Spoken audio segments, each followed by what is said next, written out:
Picture the last star, not a metaphor, an actual physical star, the final one, somewhere out in a sky so empty it can barely be called a sky. It flickers, it fades, and when it finally goes dark, nothing lights again, ever. No sunrise anywhere in the universe, forever, in every direction, for a span of time so long that the number describing it would take you longer to read than the age of the cosmos so far. Now, here is the strange part. That last star is not the end of the story. It is barely the beginning of the ending. The universe keeps going long, long after the lights go out. Colder, emptier, more silent. And somewhere inside that unimaginable stretch, every question you have ever had about living forever gets answered. Not by opinion, not by philosophy, by arithmetic. Because immortality, the real kind, the kind where something persists forever, is not blocked by biology. It is not blocked by medicine or by aging or by disease. Those are speed bumps. Those we might someday flatten. No.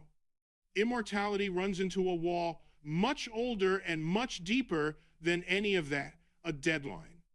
And that deadline is written into the atoms themselves, into the very tiniest pieces of everything you are made of. Sit with that for a moment. I know how that sounds. It sounds like a claim someone makes to seem clever, then can't back up.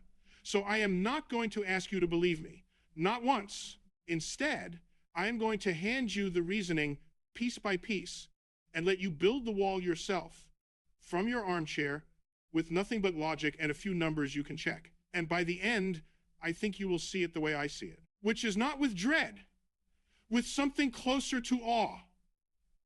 Here is the gap I want on the table right away, in the first minute, before we go anywhere. Most people believe immortality is a medical problem, a puzzle we simply haven't cracked yet. Cure the diseases, halt the aging, upload the mind into something that doesn't rot, and you live forever. That is the story we tell ourselves, and it is wrong. Not wrong by a little, wrong at the root. The real barrier has nothing to do with your body and everything to do with the universe your body is made of. That is the belief we are about to take apart. Gently, with nothing but reasoning you already trust. Let's begin where every honest question about the universe has to begin.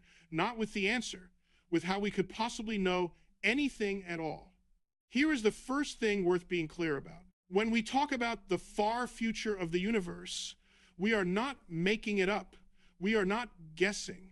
We are doing something much sneakier and much more powerful. We are watching the universe reveal its own rules right now, today, and then following those rules forward.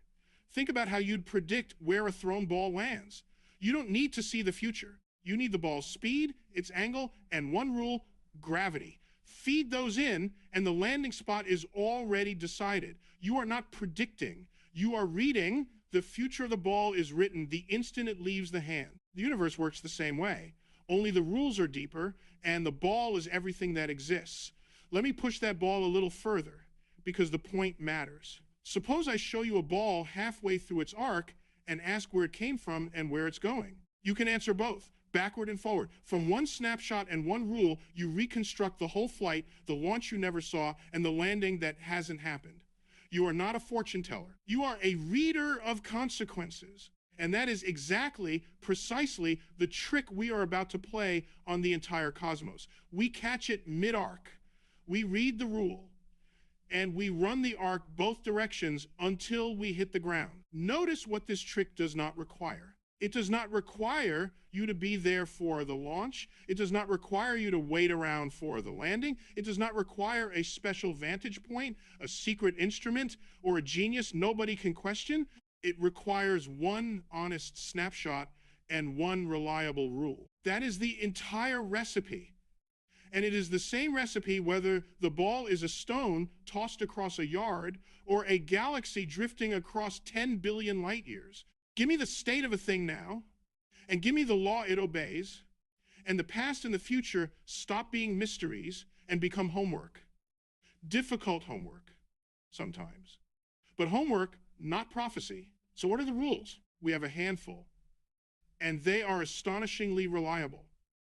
the speed of light, the fastest anything can travel, a fixed ceiling nothing has ever been caught breaking, gravity, which pulls mass toward mass everywhere we have ever looked, and a set of laws about heat and energy that have never, not once, in any experiment, in any place, been violated. Never. That last set matters most for our story. So let me put it plainly in words your grandmother would nod at. Heat always spreads out. It flows from hot things to cold things and never the other way on its own. A hot coffee cools to room temperature. A room temperature coffee never spontaneously heats itself back up by stealing warmth from the air. You have watched this your whole life. You have never once seen the reverse. That simple, boring, everyday fact is one of the most unbreakable laws we know. Energy spreads out. Differences smooth away. Order slides toward disorder. And crucially, this is a one-way street. There is no going back. Let me make that one-way street stick, because everything downstream depends on it. Drop a sugar cube into tea and stir.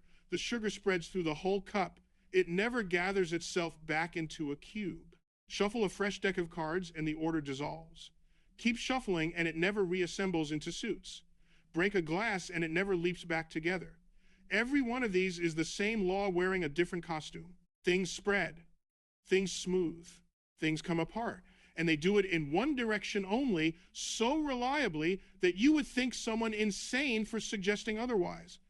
You have spent your entire life inside this rule and never once caught it failing. That lifetime of quiet evidence is worth more than any authority I could name.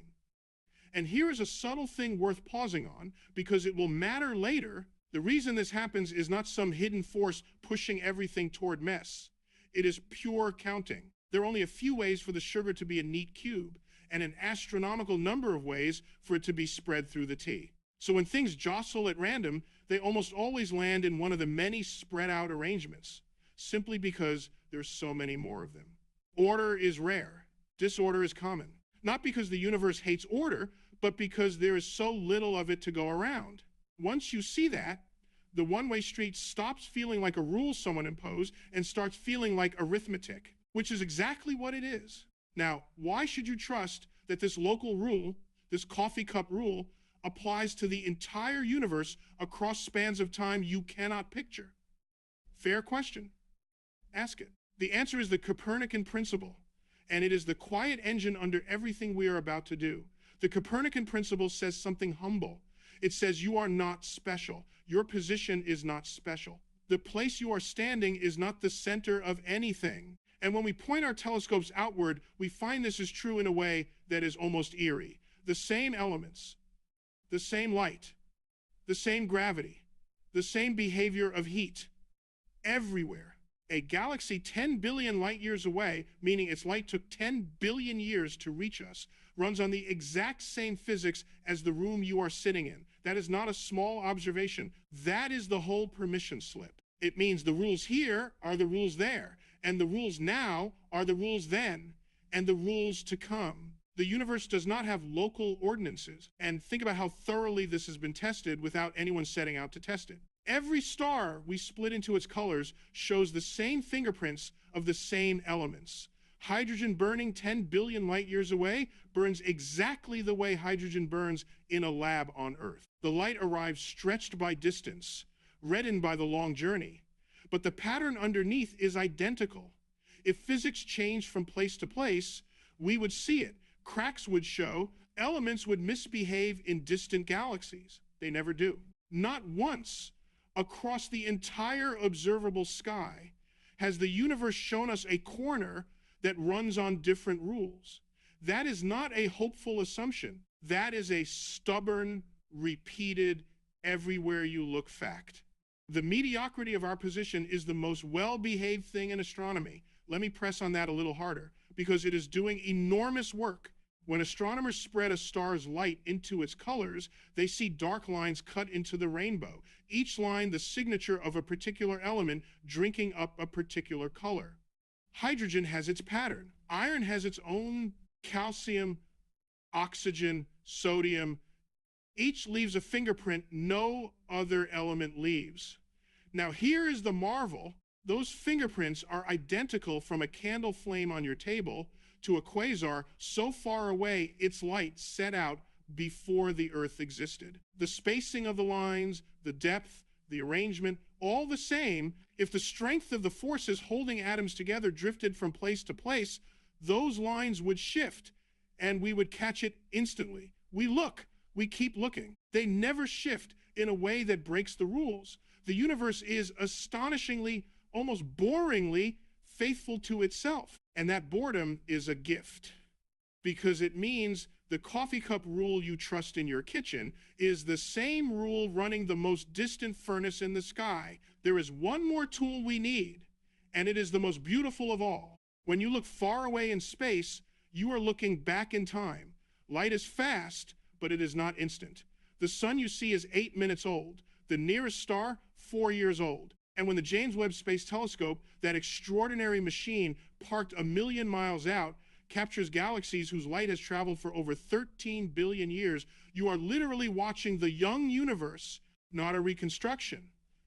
The actual photons, aged in flight. So we can see the past directly, we measure how things were, how things are, and we watch the trend. Galaxies are rushing apart. The stretch of that motion shows up as redshift, where light from distant objects gets stretched toward the red end of the spectrum, the way a siren drops in pitch as it speeds away from you. And that redshift tells us the universe is not just big, it is getting bigger, expanding, everywhere, all the time. Sit with what the telescope actually gives you because it is stranger than a photograph. Point it at something near and you see the recent past. Point it at something far and you see deeper into history. So the night sky is not a snapshot at all. It is a stack of every era at once, layered by distance. The close stars, young. The far galaxies, ancient. You are looking at a museum where the paintings are still arriving, each one carrying the exact moment it left, undistorted, uncorrected, honest. This is why we can speak about the deep past with confidence. We are not reconstructing it from clues. We are watching it happen, delayed by the crawl of light across an enormous room.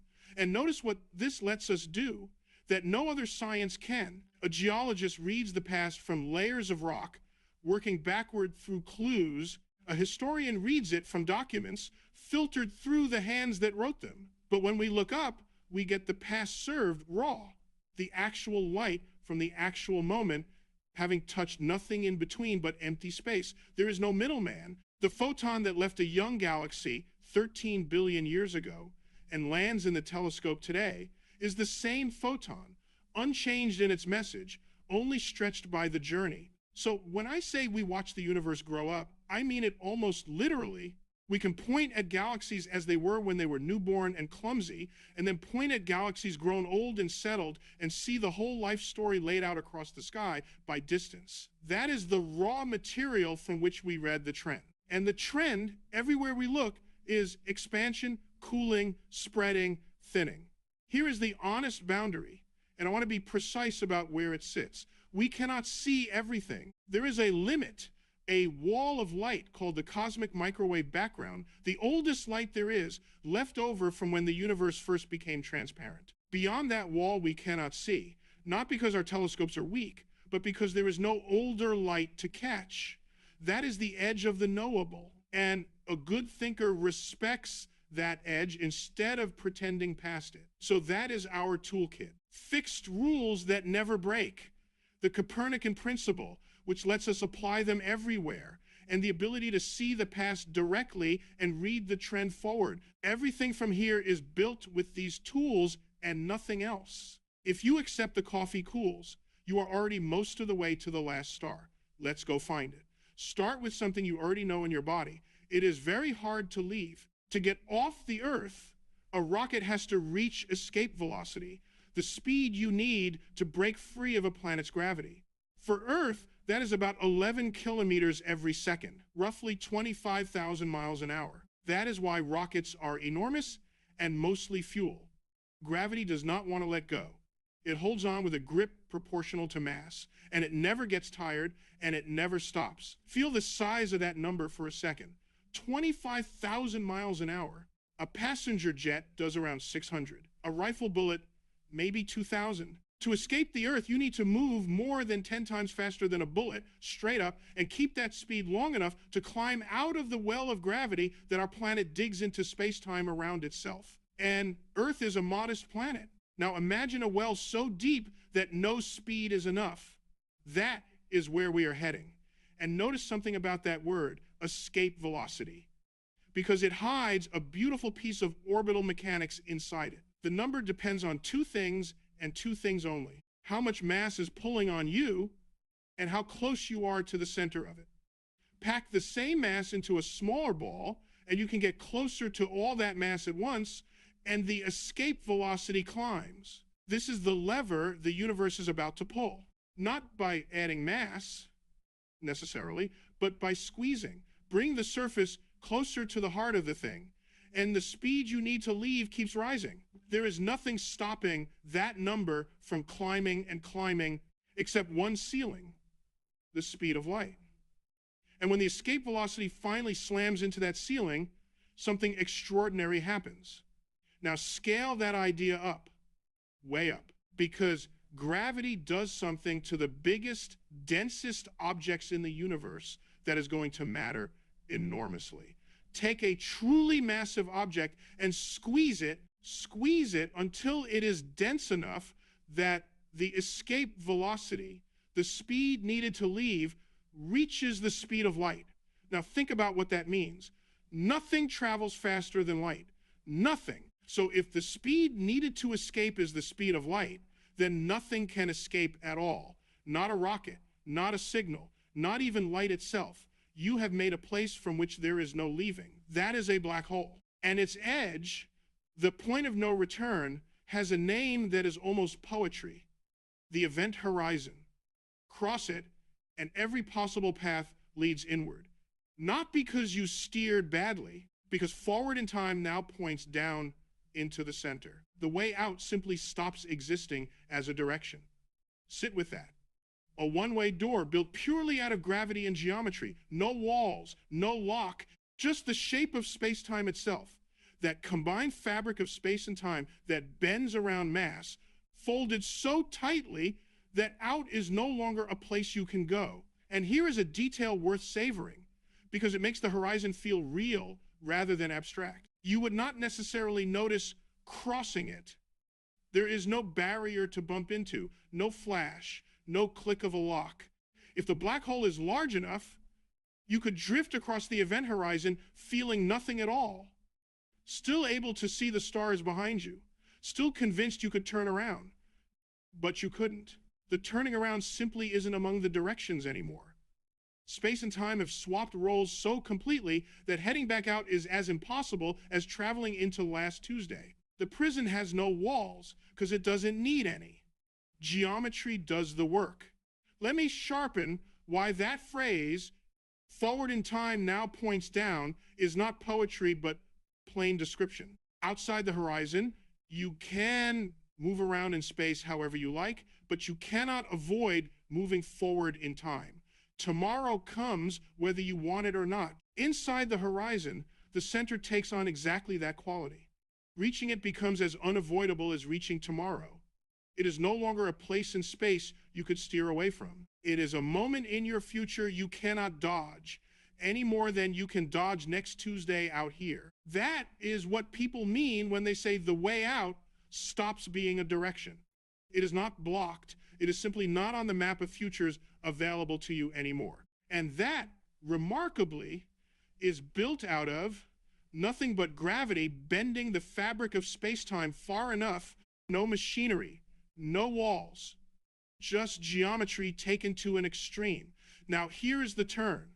For a long time, people assumed a black hole was truly forever, the perfect prison, the one thing in the universe that would outlast everything, because nothing gets out, so nothing is lost, so it just sits there for eternity, the ultimate survivor.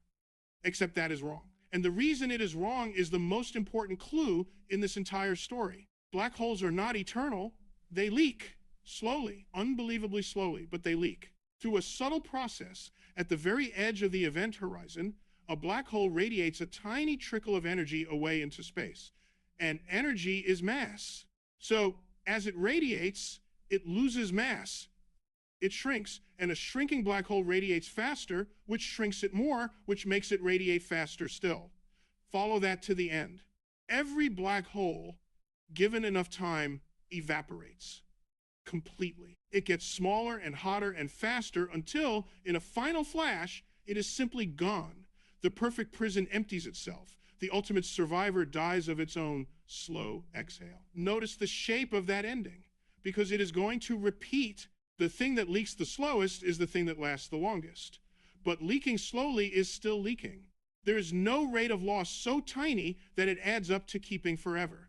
A drip that fills a thimble once every trillion years still empties any ocean, given enough trillions. Forever is a very long time, and it is merciless to anything that loses even a whisper of itself along the way. The black hole loses a whisper. So the black hole goes. And here is the almost unbearably strange twist in the leaking. A big black hole leaks slower and stays colder than a small one. So as it shrinks, it gets hotter, and as it gets hotter, it leaks faster, and the whole thing accelerates toward its own end. It is not a candle burning at a steady rate. It is a candle that burns faster the smaller it gets, ending not in a gentle fade, but in a final, furious flash.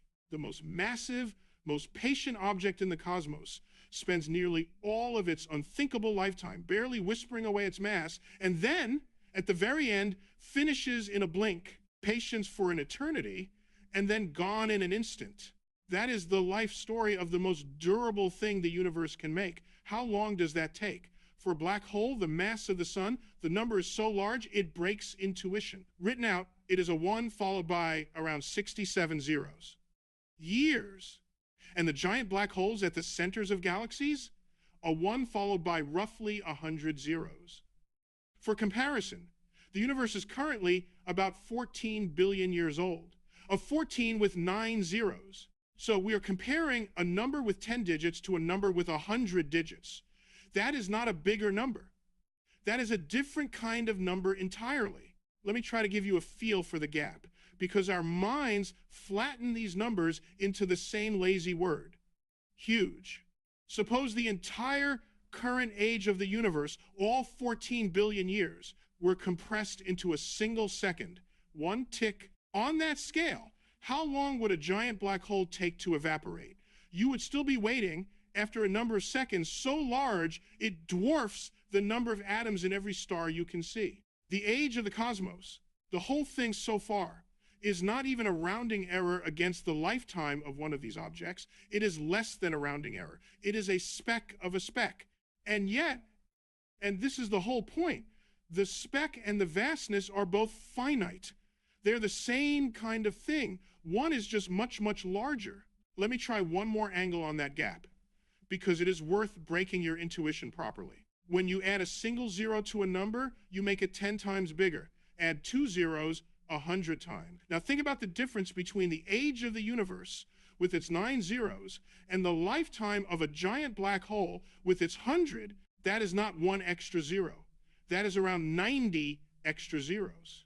Each one multiplying by 10, again, 10, then 100, then 1,000, 90 times over. There is no picture your mind can build that holds this honestly, and that is fine. The point is not to picture it. The point is that no matter how many zeros we pile on, we never once write down the word infinite. We write a bigger and bigger finite number. The black hole's clock is enormous, but it is a clock. It runs down, it reaches zero. But here is the thing, it is still finite, and that is everything, because if the most durable, most isolated, most inescapable object the universe can build still has an expiration date, then the deep question changes shape completely. The question is no longer whether things end. Even black holes end. The question is whether anything at all, gets to be the exception. And we have just watched the strongest candidate for the exception quietly rule itself out. The most permanent thing there is temporary. Hold on to that. Let's leave gravity behind and go somewhere that seems totally unrelated, down into the atom itself, into the smallest bricks of you. You are made of atoms, and atoms are made of a few basic pieces. In the center, a nucleus packed with particles called protons and neutrons. Around it, electrons. Now, here is a comfortable belief almost everyone carries without noticing. The belief that matter is stable, that a proton, that little brick in the heart of every atom, just lasts, that it is the reliable furniture of reality. Build something out of protons and it stays built, at least in principle, forever. That belief feels obvious. A gold ring from an ancient tomb is still gold. Rock from the birth of the earth is still rock. Matter looks permanent. It looks like the one thing you can count on. And I want to honor how reasonable that belief is, because we are about to overturn it, and I don't want to be glib. Everything in your daily experience supports permanence. The mountains outside your window are older than any story your species has told. The iron in your blood was forged in a dying star billions of years ago and has been iron ever since. Hand a diamond down through 50 generations and it is still, atom for atom, the same diamond. Nothing in ordinary life whispers that matter has an expiry date. So the belief that atoms are eternal is not foolish. It is the honest verdict of a human lifetime. It just happens to be a lifetime that is far, far too short to see the truth. Think about the scales involved for a moment, because that is where the illusion lives. A human life is, at most, 100 years. Recorded history, a few thousand. The whole existence of our species, a couple 100,000. Even the Earth itself is only a few billion years old. Every one of those spans is a blink against the numbers we were just handling, the ones with 60 and 100 zeros. So, of course, matter looks eternal from where we stand. We are trying to judge whether something lasts forever by watching it for an instant. It is like glancing at a mountain for 1 second and concluding it never erodes. On the time scale of your glance, it doesn't widen the window enough, and the mountain flows like water. The permanence of the atom is exactly this: real on the human scale, an illusion on the cosmic one. Now let me plant a doubt using nothing but reasoning. We just watched a black hole, the most permanent object imaginable, turn out to be temporary. So the Copernican habit of mind, the refusal to treat anything as magically special, should make us suspicious of any claim that says something lasts forever. Whenever the universe seems to offer a truly eternal object, our track record says, look closer. There is probably a slow leak you haven't spotted yet. So look closer at the proton. Is there any reason it must last forever? Or does it merely last a very, very long time? Here is what the reasoning suggests, and here is why it is not just a wild guess. The deep structure of physics keeps pointing at the same conclusion in different places. Everything that can decay eventually does. Radioactive elements decay. Heavy particles decay. Time and again, when we find something stable, it turns out to be stable only because a faster path to breaking apart happens to be blocked. Remove the block, wait long enough, and it goes. And the trend across all of physics is that nothing sits at a perfect protected zero. There is almost always a path, however narrow, however slow. The proton looks stable to us only because we have not watched one long enough. We have watched a great many protons for a modest time and seen none break. That tells us the lifetime is enormous. It does not tell us it is infinite. Those are different claims, and the gap between them is the whole game. Let me make that distinction razor sharp, because people slide past it without noticing. We have never seen a proton decay, and protons never decay sound like the same sentence. They are not even close. The first is an honest report of what we have observed in a limited time with a limited number of protons. The second is a sweeping claim about all protons for all time. To get from the first to the second, you would need to watch every proton forever, which is precisely the thing you cannot do. So the leap from never seen it to never happens is not caution. It is the opposite. It is an enormous, unearned assumption dressed up as common sense. And this is exactly the kind of unearned forever the Copernican habit teaches us to distrust. There is a simpler version of this mistake you have probably caught yourself in. Imagine someone who has only ever seen white swans. Every swan, their whole life, white. It would be tempting to declare that all swans are white everywhere, forever. But that is not a fact about swans. It is a fact about the limits of what one person happened to see. One black swan, anywhere, and the whole confident claim collapses. The proton is the same. We have looked at an enormous flock and seen only white. That is real evidence, and it is worth a lot. But it tells us the black swan is rare. It does not tell us it is impossible. And confusing rare with impossible is the single most common way careful people fool themselves. Let me make that concrete with a bit of arithmetic you can hold. Suppose a proton lasts, on average, some gigantic span before it decays. Take a huge tank of water. Water is full of protons. If the proton's lifetime is long enough, you might catch just one or two of them breaking apart in that whole tank over an entire year. That is how you hunt for something that lasts almost forever. You don't wait for one. You gather a mountain of them and watch for the rarest crack. Think about the cleverness of that move, because it is one of the most beautiful tricks in all of reasoning. You cannot live long enough to watch a single proton decay if its lifetime is unthinkably long. So you don't. Instead, you trade time for numbers. You cannot wait a trillion years, but you can gather a trillion protons and wait 1 year, and the odds even out. Fill a tank with water the size of a building. Line the walls with the most sensitive detectors ever built. Sink it deep underground, away from all the noise, and simply watch, patiently, for any single flash that says one brick somewhere in that mountain just came apart. This is how you interrogate eternity without living forever. You outnumber it instead of outlasting it. And think about what that experiment has already told us, even without a single confirmed decay. Every year that passes with no flash pushes the estimated lifetime higher. If protons were breaking apart briskly, we would have seen it long ago in tanks that size. We haven't. So we know the lifetime is staggering, longer than a 1 followed by more than 30 zeros in years, dwarfing the age of the universe many times over. That silence is itself a measurement. It does not prove the proton is eternal. It proves the proton is patient beyond imagining. And patient beyond imagining is still not forever. It is just a very long fuse we have not yet watched burn to the end. Now, here is the turn, and it is a big one. Whether or not protons decay through that particular slow path, there is another road to the same destination that is even harder to escape. Remember the black holes.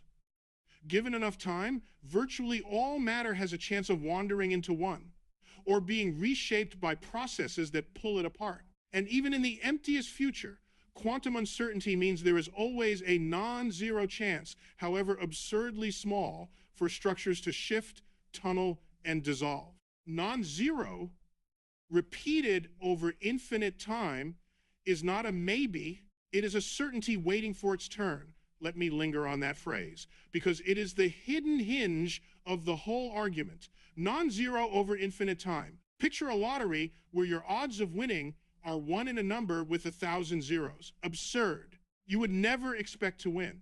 But now imagine you play that lottery not once, not 1,000,000 times, but an endless number of times, forever, with no stopping. Under those conditions, the absurd becomes inevitable. Any chance above zero, no matter how vanishingly small, when handed an infinite number of tries, does not merely become likely, it becomes certain.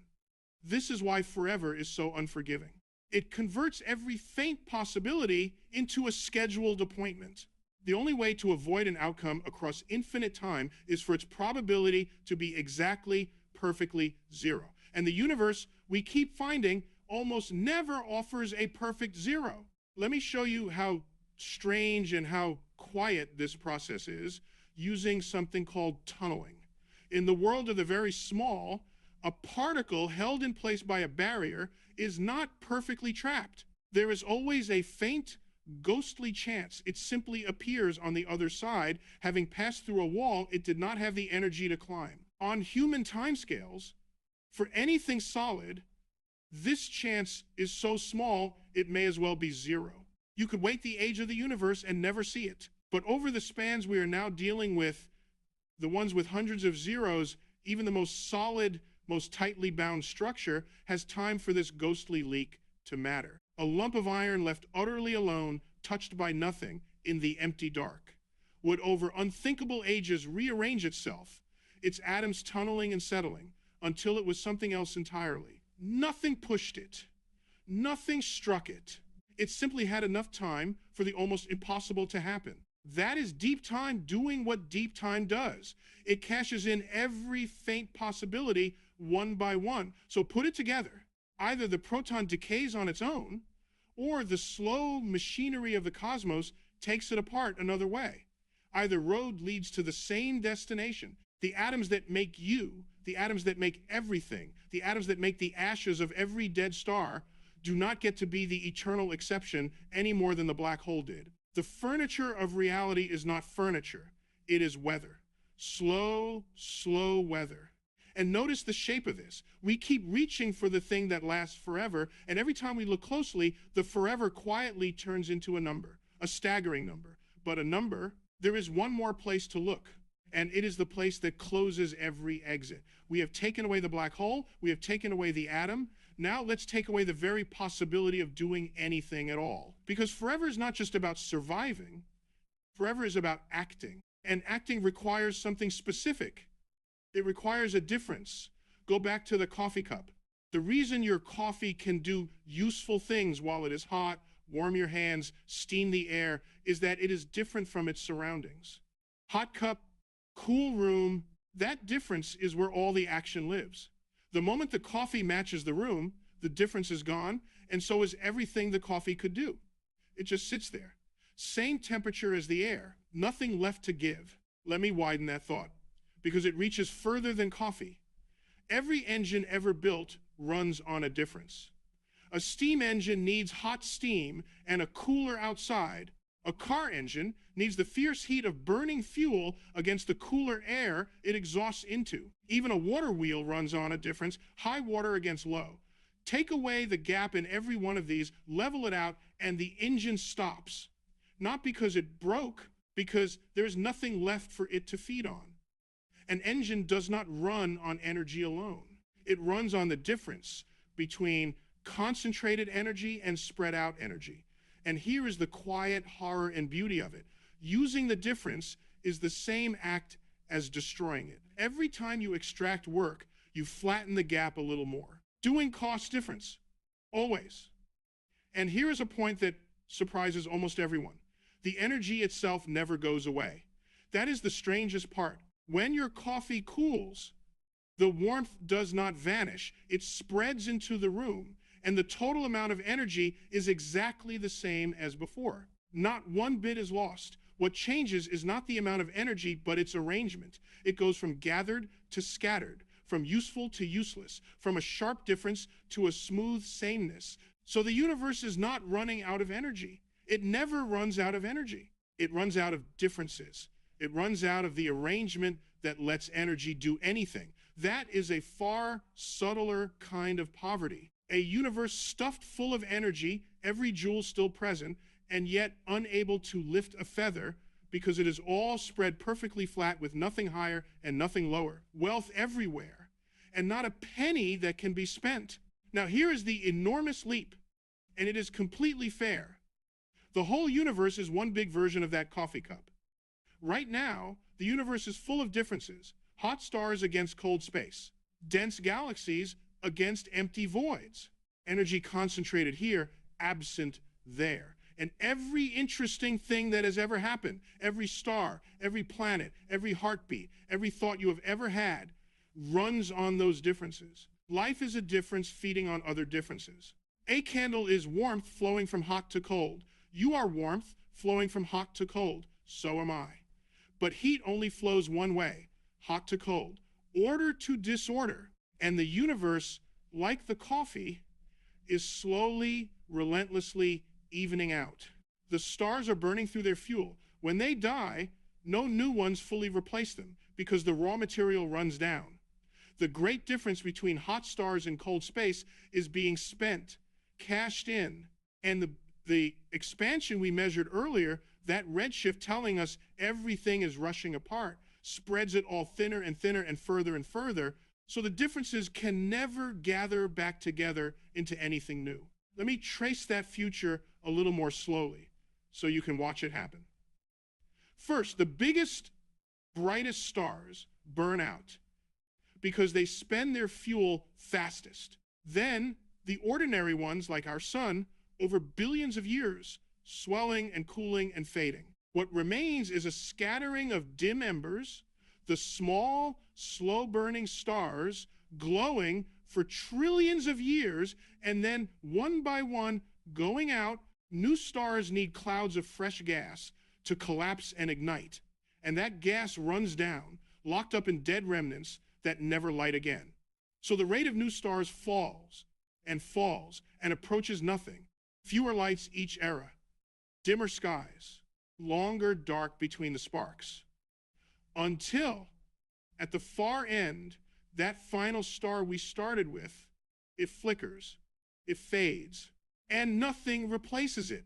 The cosmos does not switch off. It simply runs out of things to burn. And notice that the expansion is quietly making this worse the whole time, in a way that is easy to miss. As space stretches, the galaxies drift so far apart that eventually they cannot reach each other at all. Even light, the fastest messenger there is, cannot cross the widening gap fast enough. So each remaining island of matter is left more and more alone, unable to borrow fuel or warmth from anywhere else, sealed inside its own shrinking budget of differences. The universe does not only spend itself down, it also cuts itself into isolated pieces, each one running out on its own, unable to help the others. Loneliness and poverty arriving together, hand in hand, across spans of time, with more zeros than we can write. Follow that to its end, and you reach a state with a plain, chilling name: maximum disorder. Everything the same temperature, everything spread out. No hot, no cold, no here, no there that matters. A universe that has finally matched its own surroundings the way the coffee matches the room. And in that state, listen closely, nothing can happen, not slowly, not ever. Because to make something happen, you need a difference to feed on, and there are no differences left. No fuel, no flow, no next moment that is any different from this one. Time keeps ticking in some technical sense, but nothing marks it. Nothing changes. It is the stillest still there could be. This is the deepest wall of all. The black hole was about a specific object ending. The proton was about matter ending. But this is about the very possibility of anything happening ending, even if you somehow saved a single atom, even if you were a pattern of pure information floating in the dark. To persist as something rather than nothing, you have to process, to change, to act. And to act, you need a difference to spend. When the last difference is spent, persistence itself becomes impossible. Not hard, impossible. In the strict arithmetic sense, let me close that last exit properly, because someone clever is always reaching for it. What if you did not need to move at all? What if you simply sat perfectly preserved, a frozen pattern waiting out the dark, not acting, just being? Here is why that fails. To be a pattern that endures, something must hold you together against the constant nudge of chance to fall apart. Holding together is itself an activity. It costs difference. A thought is a difference moving. A memory is a difference maintained. Even the act of remaining yourself, of not dissolving into the smooth sameness around you, is work, and work needs fuel, and fuel is difference, and difference is exactly the thing that has run out. There is no posture of pure stillness that escapes the bill. To exist as a something rather than a nothing is already to be spending. When there is nothing left to spend, there is no way to keep being anything at all. And let me answer the last clever escape, the one about being pure information, a mind with no body, a pattern in some abstract machine. It sounds like it might dodge the rule, but it doesn't, and here is why. Any thought is a change from one state to another. Remembering is holding one state against the pull toward all the others. Computing anything, feeling anything, being aware for even one instant, all of it is difference in motion. A mind that never changed state would not be thinking. It would be a frozen photograph, and a photograph is not experiencing anything, So the very thing that makes you a mind rather than a rock, the fact that something is happening in there, is the fact that binds you to this rule. You cannot think your way past the need for difference, because thinking is the need for difference. The escape route and the trap are the same door. That is the deadline. Not death by disease, not death by accident, death by the universe running out of the one thing anything needs to keep going, running out of difference. So here is where every road we have walked comes out into the same clearing. We went to the black hole, the most permanent object the universe can build, and we found it evaporates, finite. We went into the atom, the supposedly eternal brick of all matter, and we found it, too, is temporary, dissolved either by its own slow decay or by the patient machinery of deep time. Finite, and then we stepped back to look at the whole thing at once, and we found that the universe, as a working system, a place where anything can happen at all, is spending down the one resource that makes happening possible. Finite. 3 different doors. 3 different questions. 1 room behind all of them. And here is something almost nobody sees. Those 3 doors are not really 3 separate arguments that happen to agree. They are the same argument, seen from 3 heights. Zoom all the way in to a single proton, and you see the leak. Zoom out to a single object, the mightiest one there is, a black hole, and you see the same leak larger. Zoom all the way out to the universe entire, and there it is again. The identical leak wearing its biggest costume. It is one law expressing itself at every scale it can reach. Differences smooth away. Concentrated things spread out. The road runs one direction. Whether you look at the smallest brick, the grandest structure, or the whole thing at once, the arrow points the same way. That is not 3 coincidences. That is one truth too big to hide. And there is a reason the 3 doors agree, which is the most satisfying part of all. It is the counting we talked about at the very start, the sugar in the tea. There are always vastly more ways to be spread out than to be gathered, more ways to be scattered than to be a black hole, more ways to be loose particles than to be a bound proton, more ways to be flat sameness than to be hot against cold. So no matter what you start with, the shuffling of time carries you toward the crowded, spread out arrangements simply because there are so many more of them to land in. The black hole, the proton, the whole cosmos all obey the same counting. All drift toward the many over the few. That is why the 3 doors open into one room.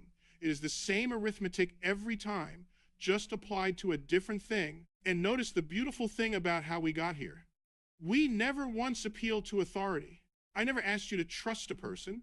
I asked you to trust the coffee cooling on your own kitchen table.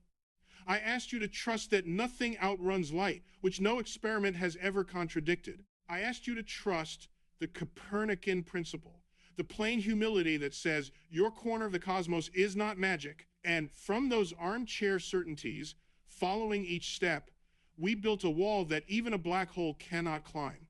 That is what makes this different from a doomsday story. A doomsday story asks for your fear. This asks for your reasoning. Every claim here is falsifiable, meaning there's an observation that could prove it wrong. If protons never decayed and matter were truly eternal, we would look for that. If heat sometimes flowed backward on its own, the whole argument would collapse, and we would happily throw it out. But that observation has never come. In billions of watched events, the coffee has never reheated itself. Not once. Think about how rare and how honest that is. The entire argument hangs by a thread we have deliberately left exposed.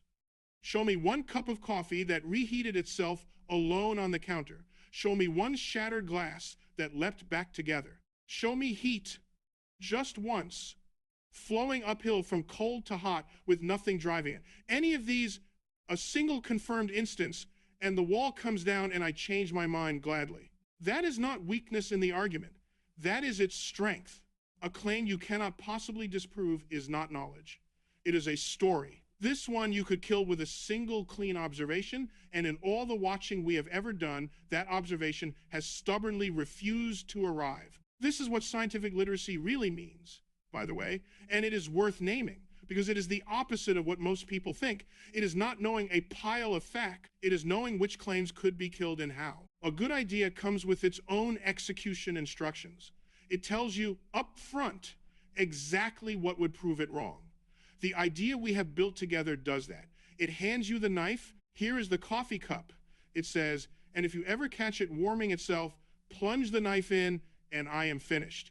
That willingness to be killed by evidence is what separates knowledge from a comforting tale.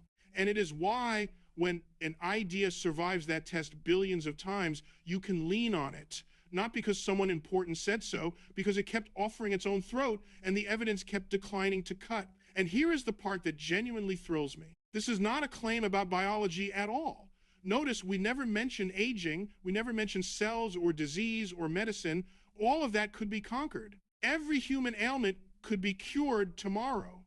And it would not touch this argument by a hair, because the deadline is not in your body. It is in the atoms, in the stars, in the one-way flow of heat that governs everything from a cooling cup to a dying galaxy. You could become a being of pure light and information, and you would still meet this same wall, because even light and information need a difference to ride on. So the honest conclusion, the one the reasoning forces, is this: true immortality, endless persistence with no expiration, is not merely difficult. It is not waiting on a breakthrough. It runs against the deepest and most reliable rule the universe has ever shown us. Everything that exists on borrowed difference, and the lone, however vast, is finite.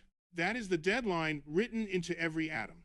Not a threat, a property, as basic as the fact that water flows downhill. So let's bring it home.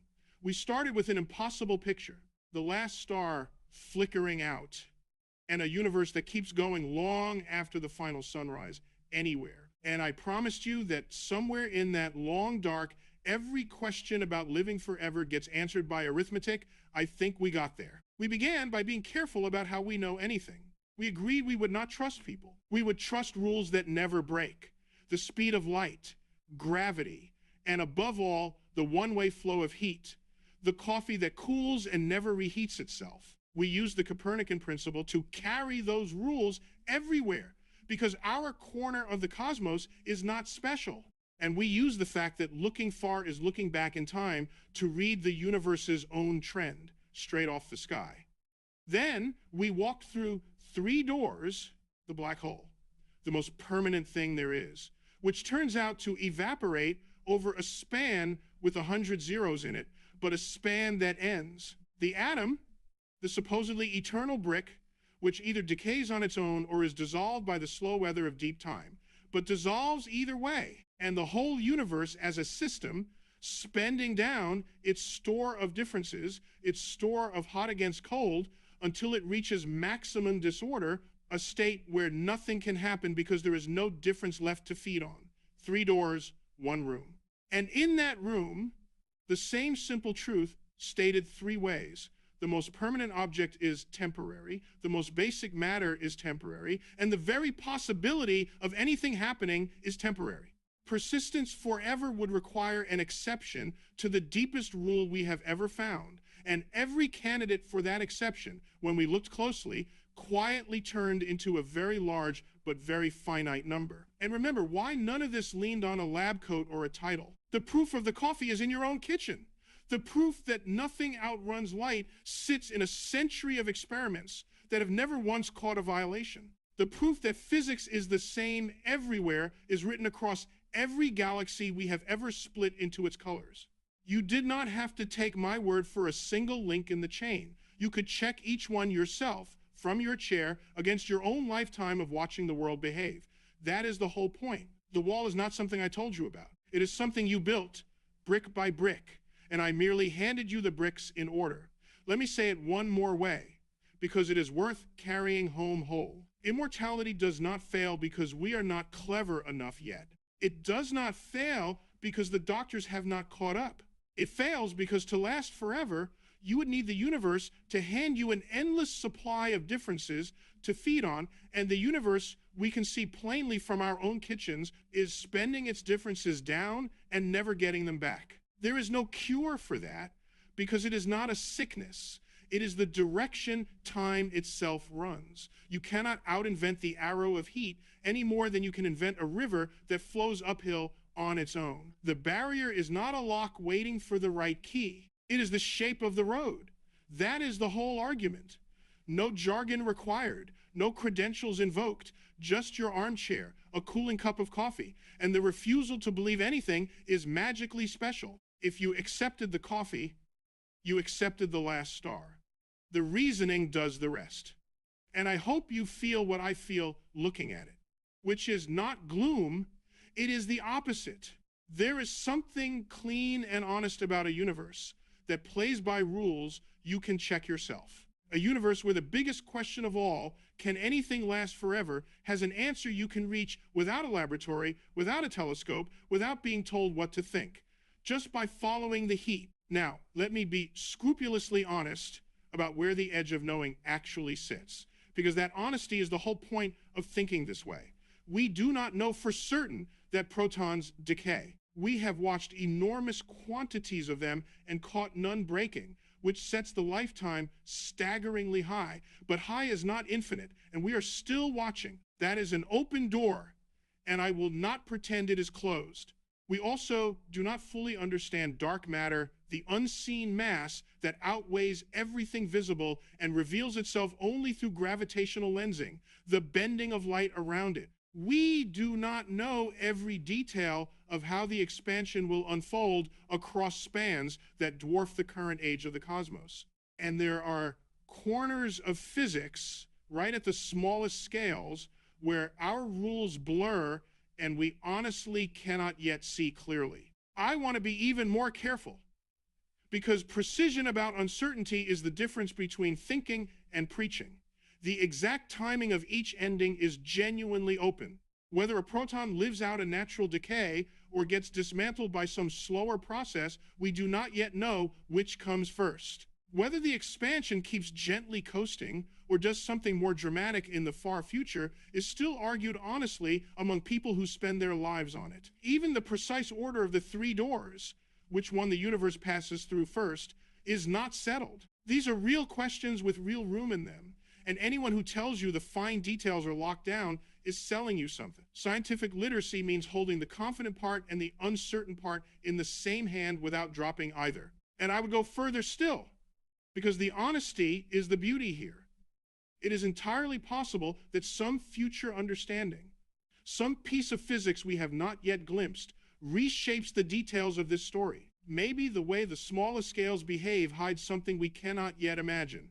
Maybe the dark energy driving the expansion has a twist in it we have not read. If any of that arrives, we will follow it, gladly, wherever it leads. And we will rewrite the parts that need rewriting. That is not a threat to the argument. It is how the argument stays alive. But notice what would have to give way for the conclusion itself to fall. You would need heat to start flowing uphill on its own. You would need the counting to reverse, the spread out to spontaneously gather, and that is the one thing nothing we have ever seen even hints at. So the exact shape of the ending is not settled. The timing is not settled. Whether the final door is the evaporating black hole, or the dissolving atom, or the universe running out of difference, that ordering is still argued. But here is what does not wobble: the direction. Every road we can currently reason our way down leads the same way, toward finitude, away from forever. And no observation we have ever made points back the other way. The coffee has never once reheated itself. Until it does, the wall stands, which leaves us in the most human place there is, living inside a difference right now that will not last, and that no one else in all of time gets to be. And I find that I would not trade it for forever, even if forever were on the table, because a thing that lasts forever never has to mean anything. A thing that ends can mean everything. The value was never in the length, it was in the difference. And you, right now, are one of the most beautiful differences the universe has managed to gather, hot against the cold, aware for a while, reading the rules of your own ending and finding them somehow magnificent. Thank you for spending this time with me genuinely, for sitting with an impossible question and following the reasoning all the way to the far, quiet end of things without flinching. That willingness to be delighted by an idea, even when it is enormous, even when it is humbling, is a rare and wonderful thing, and it is exactly the kind of curiosity these conversations are made for. If you enjoyed thinking this through, if it gave you that particular pleasure of watching a big idea assemble itself piece by piece in your own mind, I would love it if you subscribed and stayed a while. There is no rush and no catch. Just more questions like this one, waiting to be taken slowly, together, from the comfort of an armchair, using nothing but a few unbreakable rules and the willingness to follow them wherever they lead. Until the next one, keep looking up and keep asking. The universe is knowable. We are simply not done knowing it yet.